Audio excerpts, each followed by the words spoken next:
Hello everyone. जेडब्ल्यू advance 2025 paper 2 का ये सम चलिए सॉल्व करते हैं। A positive charge of 10 power minus 8 coulomb is kept at a distance of 20 centimetre from the centre of a neutral conducting sphere of radius 10 centimetres. So एक sphere ले ले 10 centimetre radius का, इसके centre से 20 centimetre पे एक point charge रहेगा। सो ये पूरा डिस्टेंस रहेगा 20 centimetre. This point charge is of 10 raise to minus 8 coulomb. और इनिशियली ये जो स्फीयर है, जो कि एक कंडक्टिंग स्फीयर है, उसके ऊपर चार्ज 0 कूलम रहेगा, बिकॉज उन्होंने कहा है neutral conducting sphere. So initial charge on the sphere is going to be 0। Continue कर। The sphere is then grounded and the charge on the sphere is measured. जब तू ग्राउंड करेगा तो grounding मतलब वो स्फीयर आ जाएगा जीरो पोटेंशियल पर। Grounding का यही कॉन्सेप्ट होता है।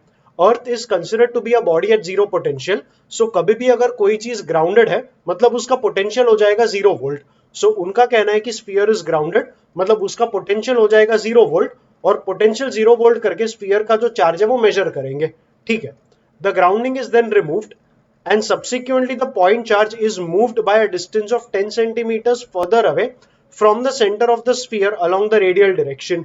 मतलब पहले इसका ग्राउंडिंग कर दिया, फिर ग्राउंडिंग रिमूव करेंगे, और ग्राउंडिंग रिमूव करने के बाद ये वाला जो पॉइंट चार्ज है इसे और अवे पुश कर देंगे by a distance of 10 centimetres. मतलब जो नया डिस्टेंस रहेगा that will be 30 centimetres. Charge अभी भी उतना ही रहेगा, which is 10 power minus 8 coulomb.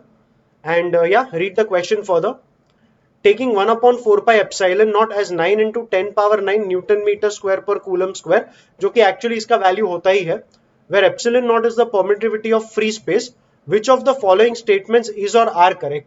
I have taken that sum from section 2 of the paper where there will be one or more than one correct answers. So begin reading the options.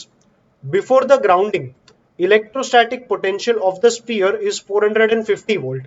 अब grounding किया उसके पहले sphere वो तो खुद neutral था, तो sphere का अपना तो कोई पोटेंशियल आएगा नहीं, बट इस चार्ज के वजह से स्फीयर के ऊपर एक पोटेंशियल आएगा। The potential due to the charge will simply be K Q by R. So we will be K Q by R. K मतलब 1 अपॉन 4 पाई एप्सिलॉन नॉट, इसका वैल्यू होता है 9 इंटू 10 पावर 9। क्यू देके रखा है 10 power minus 8 upon are, मतलब इस charge का सेंटर ऑफ द स्फीयर से डिस्टेंस जो कि है 20 सेंटीमीटर्स। मीटर में लिखेगा तो ये 0.2 बनेगा। 10 पावर 9 10 पावर माइनस 8 मतलब 10, 9 इंटू 10 मतलब 90, 90 अपॉन 0.2 मतलब 900 upon 2, that will be 450 volt. So this is the potential of the sphere before grounding. तो ऑप्शन ए में बोला before the grounding potential of the sphere is 450 volt. Option A is one of the correct options. अब B पढ़ ले। Charge flowing from the sphere to the ground because of the grounding is 5 into 10 power minus 9 coulomb। Like I discussed earlier, grounding करने के बाद sphere का जो potential आएगा वो जीरो आएगा। लेट अस से ग्राउंडिंग करने के बाद स्फीयर का अपना चार्ज हो गया QS। अगर स्फीयर का चार्ज QS है तो स्फीयर का जो पोटेंशियल होगा that will B KQS upon R। R मतलब स्फीयर का रेडियस विच इज 10 सेंटीमीटर्स, इसे 0.1 लिखेंगे। प्लस 10 पावर माइनस 8 की वजह से जो पोटेंशियल है वो तो होने ही वाला है, and that potential we know is 450 volt. तो प्लस 450, इसका वैल्यू आएगा 0। तो इसको रीअरेंज करके QS आ जाएगा। पहले माइनस 450 यहां पर ले ले, 0.1 यहां पर ले ले, तो 450 इंटू 0.1 बनेगा 45। ये राइट में गया तो माइनस रहेगा, तो ये बनेगा माइनस 45 अपॉन के, और के का वैल्यू था 9 इंटू 10 पावर 9, तो ये बनेगा 9 into 10 power 9।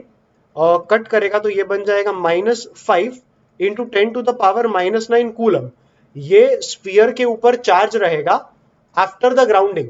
After the grounding this becomes the charge on the sphere, whereas initial charge on the sphere, initial charge on the sphere was 0 coulomb, because यही उन्होंने बोला था कि स्फीयर इनिशियली न्यूट्रल है। पहले अगर 0 था, अभी आ गया -5 इंटू 10 पावर -9। इसका यह मतलब है कि अ positive charge of 5 into 10 power -9 sphere से अर्थ की तरफ फ्लो हो चुका है। ऑप्शन बी में क्या बोला है वापस पढ़। Charge flowing from the sphere to the ground because of the grounding is positive 5 into 10 power -9 coulomb. हमें अभी अभी यही मिला, तो option B is also a correct option। Continue कर। After the grounding is removed, the charge on the sphere is -5 into 10 power -9 coulomb। This is precisely what we got when we were calculating the charge of the sphere after the grounding was there. अब grounding remove करेगा तो और कोई change तो होगा नहीं, तो sphere का जो चार्ज बना था -5 10 पावर -9 कूलम, ये उस पर बना रहेगा। मतलब ऑप्शन सी भी तेरा करेक्ट आएगा। दैट इज ग्राउंडिंग रिमूव होने के बाद स्फीयर का जो चार्ज होगा वो रहेगा -5 into 10 power -9 coulomb. And finally देख ले option D, the final electrostatic potential of the sphere is 300 volt. अब जो पोटेंशियल रहेगा that will be due to the charge of the sphere by itself, and ये जो चार्ज तूने move कर दिया था 30 सेंटीमीटर्स पे, इसका पोटेंशियल भी स्फीयर पे आएगा। तो total potential will be K Q S by R. R मतलब स्फीयर का अपना रेडियस विच इज 0.1 प्लस इसका potential that will be given by K Q by R only, but R मतलब अभी ये डिस्टेंस रहेगा 30 सेंटीमीटर, तो अपॉन आ जाएगा 0.3। अगर के कॉमन ले लेगा तो that will be 9 into 10 to the power 9 upon 0.1 भी कॉमन ले ले इन दोनों में से, और क्यूएस का वैल्यू डाल दे, it is -5 into 10 power -9 plus K तूने बाहर ले लिया और क्यू का वैल्यू था 10 to the power -8, so plus 10 to the power -8 upon 3 यहां पे रहेगा। इन दोनों में से 10 पावर -8 भी तेरा कॉमन जाएगा, तो v आएगा 9 इंटू 10 पावर -9 इंटू 10 पावर -8 मतलब 9 इंटू 10 पावर 1, तो ये बनेगा 90 अपॉन 0.1 मतलब 900, और ब्रैकेट में बचेगा -5 इंटू 10 पावर -1 मतलब -0.5 प्लस यहां से बचेगा 1/3। You can think of it as -1/2। So we have -1/2 plus 1/3। इसका एलसीएम लेगा तो -3 प्लस 2 मतलब -1/6, तो ये नंबर बन गया -1/6। अगर कैंसिल करेगा 900/6 तो ये आ जाएगा -150 वोल्ट। तो फाइनल स्फीयर का पोटेंशियल आ गया -150 वोल्ट। एक बार ऑप्शन देख ले वापस, final electrostatic potential of the sphere is 300 volt, ये गलत है, we got it as -150 volt, तो D will be an incorrect option. Finally the correct options are ABC. Official answer key देख ले, yes ABC are the correct options, and with that we are done with this some.